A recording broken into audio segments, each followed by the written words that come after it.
Welcome, everyone. I'm Kimberly Boscheman, and this is the Intentionally Intuitive podcast. In this episode, we're going to take a look at round 2. We've made it through the first eclipse, the solar eclipse, and now we're gearing up for the full moon lunar eclipse that's going to be occurring on October 28th or 29th, depending on where you live within the world. So we're going to take a closer look at each life path number and what could be in store for the next storyline over the next 6 months from this eclipse that could be unfolding for you personally. This, of course, is a general reading. So if you would like a personalized reading to get a better understanding of how your own personal numerology plays into the aspects of your life, then I'd love to take a look. You can work with me one-on-one. My information is in the description box below to book some time. All right, so let's go ahead and take a look. So how's everyone doing out there? How was that solar eclipse for you all? This lunar eclipse, I think, is going to be a little bit more gentle in the way that it sort of brings things in and sort of allows it to unfold. That solar eclipse was a little bit more intense and held very intense energies that we'll also be working with over the next 6 months. So these will kind of be sort of an interplay, right? They'll be working together in tandem. But this will kind of give you an idea of another sort of perspective or viewpoint as far as another dose of energies that we'll be working with pretty significantly over the next 6 months to a year, depending.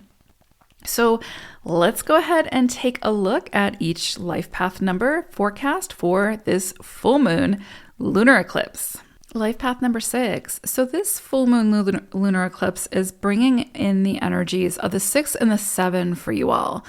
So you're going to be working with a lot of your own energy, but you're also going to be working with the energy of the 7, which is going to really kind of push you to get to the truth of something, whether that's the truth of your own sort of experience, your own, like the bigger questions to the bigger, or the bigger answers to the bigger questions, right? So anytime we have a 7 cycle, especially a lengthy 7 cycle, and when it happens at an eclipse, that creates a lengthy cycle, right? Because it can be over the next 6 months to a year.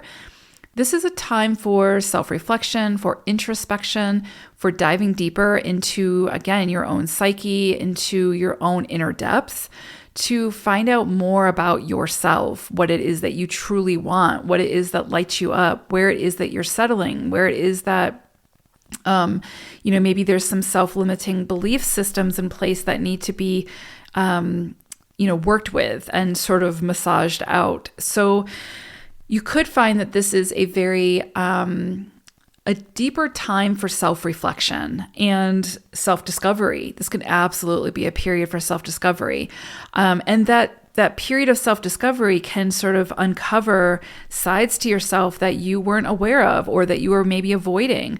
And once we have the awareness, it's really hard, you can't go back from that. So it will ultimately require some kind of change or modification to your current lifestyle in order to fall into alignment with these new truths, right? Like when you uncover whatever it is that wants to be uncovered at this time.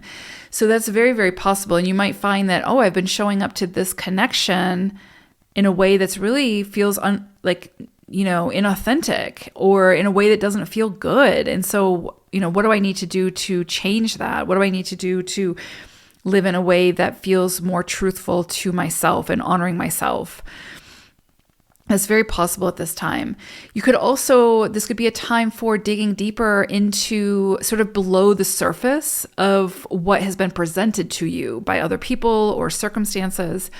So it's kind of like anytime we have 7 energy, it's about going beyond the illusion, digging deeper. It's kind of like telling a 7 or somebody who's in a 7 cycle that the sky is blue. They're going to want to know why. So this is the why. This is figuring out the why of the circumstance. And so again, it could require you to do a little bit more digging. It could require you to be open to other perspectives, to other people's ideas, to not necessarily take things at face value. So again, I would say, even if someone says something to you, it's not that you need proof necessarily, but I would say, combine your, the knowledge, the information that you're being presented with how you feel about the situation. Does it feel right for you? Does it feel good for you? You're very intuitive, sixes. And so, use that intuition, and the 7 is helping you to do that. So there's going to be things that you might be presented with in this period that, again, don't take it at face value. Even if something seems like it's in disarray, it could just be a cover for something else, right? And so I'm not trying to, bring in all these like conspiracy theories and all this stuff for your life. I'm just saying that, under a 7 cycle, there's a little bit of a shroud, a little bit of a veil. And so we need to dig deeper because the truth is sort of below the surface. It's kind of like an iceberg. You only see a little bit of that iceberg, and the majority of it is beneath the surface. So the 7 knows this, and the 7 wants to get down and explore the depths, explore the rest of the iceberg, so to speak. And so again, this can be in your relationships, with other people, with your career. It could be in your own life.